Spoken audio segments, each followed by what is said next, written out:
Fellow hobbyists, collectors, and Predaheads alike, I want to welcome you to my channel, Predator Collectibles. I am your host, Glenn Taylor. We take a look at anything from action figures, comic book statues, prop replicas that you can collect as a Predator fan. Now on today's video, this is something really exciting because this is something very vintage, being since this is the 33rd anniversary of Predator this month, and I wanted to do something that was very, again, vintage based this month. This video is nothing short of that, and what we're going to be looking at is the Real Action series from Medicom, the Predator at 10.5 inches. So you can tell, sorry for the glare, but I'm really happy to have this in my collection, and I'm going to explain why on today's video. Now, right out of the box, you do get replacement parts and an instruction booklet, and as you can tell, that Medicom is a Japanese company, since the instructions are in Japanese. But it's kind of interesting that the replacement parts are human in nature. So you have 2 feet, 2 hands. I just find that funny that you get, human-based replacement parts as opposed to the Predator ones. But let's just get on to the figure. So the box is not exactly detailed, and the way that it came in definitely was vintage from the person from whom I bought it. And I would not expect this to be mint in box, or as far as mint in any way, shape, or form because of his age. This is actually from 1996. So yes, this is in fact 24 years of age, and it definitely reflects its age, which is perfectly fine by me. But it is all 100% complete, and the box, yeah, it has a little bit of wear and tear, but for being at 24 years of age, I really wouldn't expect anything less. I don't know if there's any other better condition-based boxes of this figure out in the wild, but because this is from Japan and this is from a company known as Medicom, I wouldn't really expect this box to be any more immaculate than what it already is, as far as 24 years of age from 1996. So again, nothing really spectacular as far as the box, but the figure itself is pretty cool, so let's go ahead and I'll show you what that is. Out of the box, yes, you're looking at a 24-year-old vinyl rubber based action figure, which is the Real Action series line from Medicom, and you don't really see these things anymore. They are discontinued, and I'm really excited to have this in my collection, mainly because it's 10.5 inches tall, as I mentioned, and as you can already tell, yes, it has a lot of vintage parts to it. The paint is vintage, the way that he was designed, sculpted, definitely shows its age, and I'm really cool to show you all the much more details of this figure, so let's go ahead and start that. Looking at the head, you definitely can tell that this is definitely one ugly mofo. So turning him around, it's unfortunate that his dreadlocks are in a fixed position because it's all on one actual mold, but the paint definitely reflects his vintage look. I kind of do like that, but you can definitely tell that the paint is not as detailed, but I don't think that was really the whole purpose. But he does have articulation in the head, up, down, and I do like the fact there is much articulation in relation to his neck joint and to his head. It's a little bit stiff, again, because of his age. This is 24 years old, but I really do like the fact that paint has not been chipped away or reflect his age, maybe other than perhaps his tusk. But other than that, the paint has kept up with the years that he's been around. So I really do like the head sculpt, and I kind of do like the paint. It kind of reminds me, if I tilt him down, his lines are reminiscent of the City Hunter, but the way they sculpted him definitely is the Jungle Hunter. So as you can tell, a little bit stiff, but other than that, definitely has articulation in all of the neck.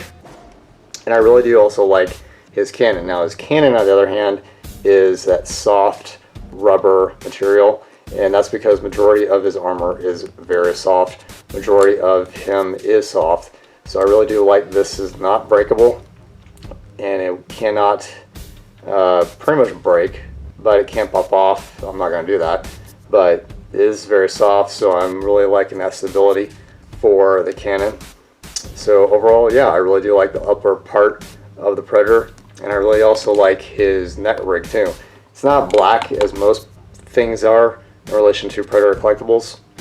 I really do like his body, mainly because, again, it is made of the soft rubber vinyl material that I mentioned before, and I really wish they had painted this more leather-like as opposed to it being silver. But you know, it's 24 years old. I'm not going to harp about it, but I really do like that they decided to majority of his armor is silver. I wish there was more of that rope that connected from his shoulder belt to his chest armor. But again, I'm not nitpicky because more than likely that was not possible. I'm glad that it was supposed to be indicated that it was supposed to be there, but more than likely based upon the cannon being soft. I don't know if that was going to break or couldn't be molded or wasn't put in the decision-making process.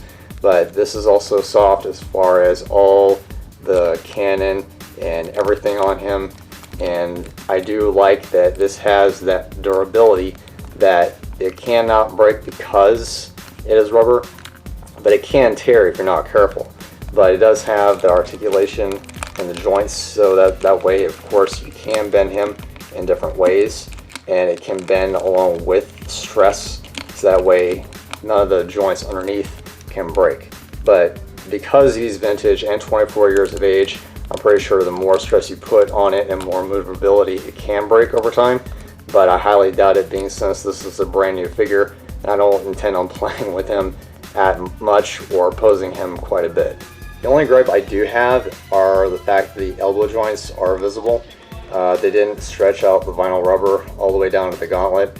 I guess because in this particular part of the articulation that this more likely would tear or bend or the paint would chip, but you can definitely see how all the articulation is here in the joints. But it's only my only pet peeve. So there you can see where the joints actually are. So they're not hidden in any way, shape, or form. I guess that's perhaps where Medicom felt that the more stress on this paint will come off, and you can say a little bit of weathering. But other than that, they decided, yeah, we're not going to do that because we want to make sure that anyone who does play with it, being since this is from 1996, can give him the full range of motion. So we're not going to, of course, extend the skin from down to the gauntlet. So again, that's also where you can also see the joints in the back of the knee. So that's where you can also see it pivoting in the joints underneath the skin where they do come together. And it's okay, like I said, it's just one of those pet peeves. And again, they decided not to paint the straps around his legs. Personally, it's funny they actually added the straps because in the movie he doesn't have any straps. They're just the thigh armor attached to the netting. But just showing you again where the articulation is, and they didn't bother to hide this part of his kneecap either. So you kind of can hide it with his shin armor, but in the back of it you can definitely see where the articulation and joints are on this figure. When I received the figure from the seller, I know this is not his problem, but in regards to, you can see where there's glue right about here, and I believe that on the other half of the gauntlet the glue came detached because of age. I'm not sure exactly what glue Medicom used, but it did come apart, and some adhesives will in fact come apart as age will progress. Again, I'm not sure if this is a particular polymer of glue or adhesive, but some glues, like I said, will age and no longer hold their bond as far as their chemical composition goes. But because of that, the blades are a little bit loose. But again, I'm not blaming that on any way, shape, or form for other than Medicom. And I do think that it's okay at this point. I don't plan on, like I said, playing with them. And the hands do have that vinyl soft rubber material, and these are not articulation in any way, shape, or form, but these are loose as far as the gauntlets goes. I kind of wish this was not a problem, but that's a minor gripe in relation to how old this vintage toy is. He still is holed up as far as 24 years of age, and I do plan on keeping him in my collection for 24 more years. So there you have the 10.5-inch vinyl figure from Medicom, all the way from Japan at, again, 1996, 24 years old.